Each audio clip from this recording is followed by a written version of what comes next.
नमस्कार दोस्तों, देखिए आज हम करेंगे एक्सरसाइज 1.1, 1.2 और 1.3 के क्वेश्चन। तो 1.3 में क्वेश्चन करने से पहले आपको एक फॉर्म के बारे में बताता हूं मैं। देखिए सबसे पहला है कि मान लीजिए p एक अभाज्य संख्या है।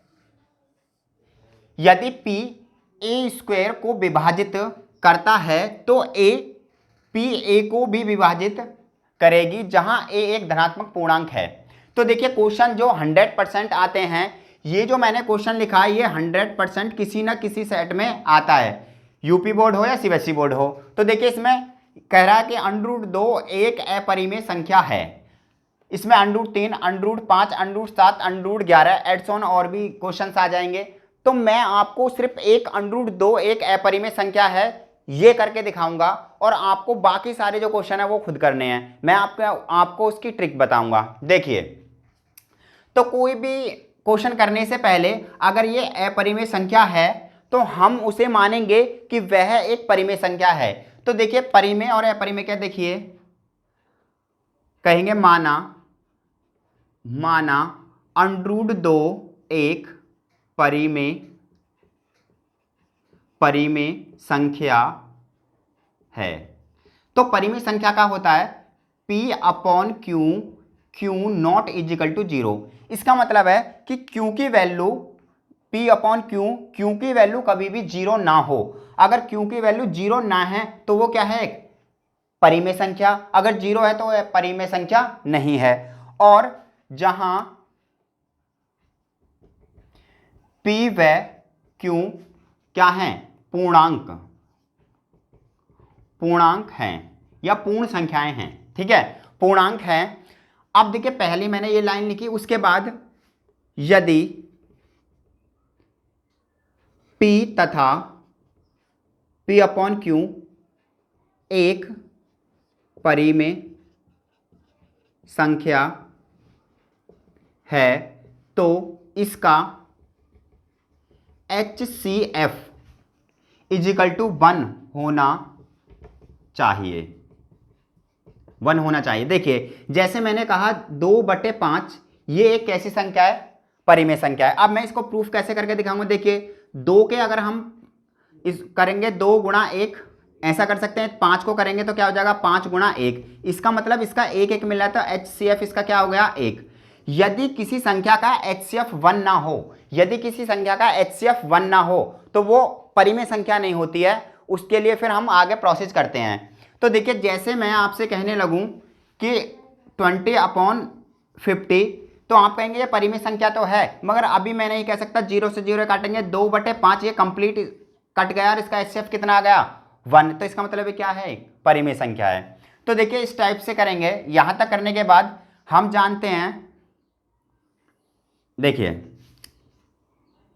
√2 यानी P/Q लिखेंगे, P/Q equal to √2। Equation number first, समीकरण 1 के दोनों पक्षों का वर्ग करने पर, अगर मैंने इसका वर्ग किया तो P²/Q² इजिकल टू कितना हो जाएगा, 2। कितना हो जाएगा ये, 2। तो देखिए P² इजिकल टू 2Q²। तो मैं क्या कर सकता हूं, Q² इजिकल टू P²/2। तो देखिए मैंने आपको अभी एक परिमेय समझाई थी ये कि P अगर A को P² को विभाजित कर रहा है तो वो P को भी विभाजित करेगा। तो मैं अब क्या लिखूंगा, चूंकि 2 P² को विभाजित करता है, अब तो 2 भी P को विभाजित करेगा। ठीक है, तो मैंने आपको फर्स्ट स्टेप समझा दिया। अब एक बार आप इसका स्क्रीनशॉट खींचे, फिर मैं नेक्स्ट कराता हूं। चलिए इसके बाद देखिए, थोड़ा सा मैंने आपको देखो यहां तक समझा दिया। अब मैं क्या कह रहा हूं, इसकी मल्टीप्लाई मैंने इसमें करी तो P² बराबर 2Q²। अब यहां पर आप देखेंगे मैंने जो आपको ये बात बताई है इसके बारे में बहुत इंपॉर्टेंट चीज है क्या, देखिए अब हम क्या करेंगे, समीकरण 2 में p के स्थान पर 2r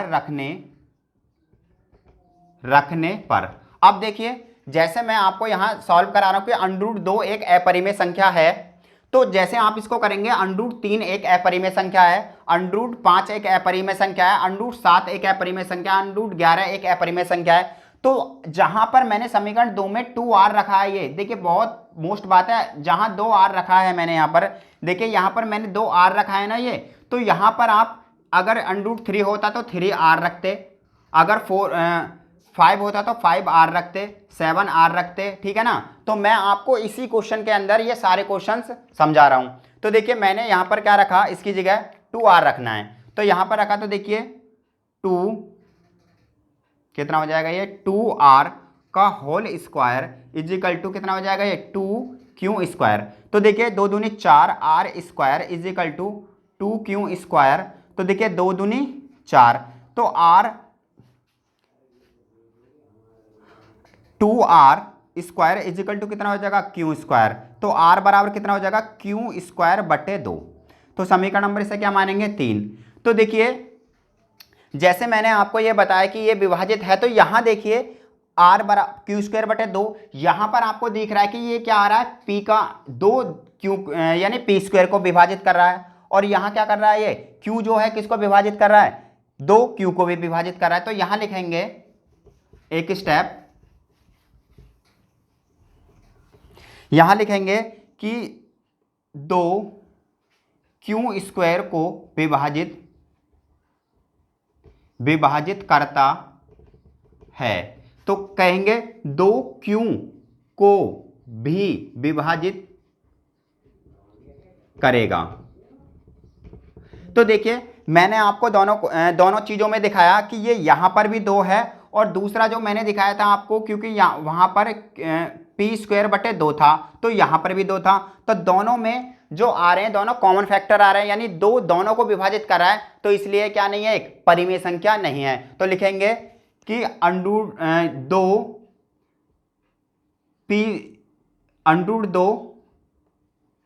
इसमें कॉमन फैक्टर है, कॉमन फैक्टर है, इसलिए यह एक परिमेय संख्या नहीं है।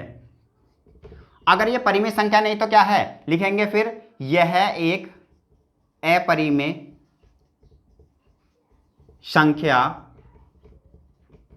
है, ठीक है। तो मैंने आपको एक क्वेश्चन में ये सारे क्वेश्चन करा दिए हैं, तो आप इसकी एक दो बार इसकी प्रैक्टिस करेंगे तो समझ में आ जाएगा। अगर ना आए तो मुझे कमेंट करें, मैं नेक्स्ट वीडियो में आपको ये सारे √2, √5, √11 ये वाले सारे क्वेश्चंस करा दूंगा। Thank you very much.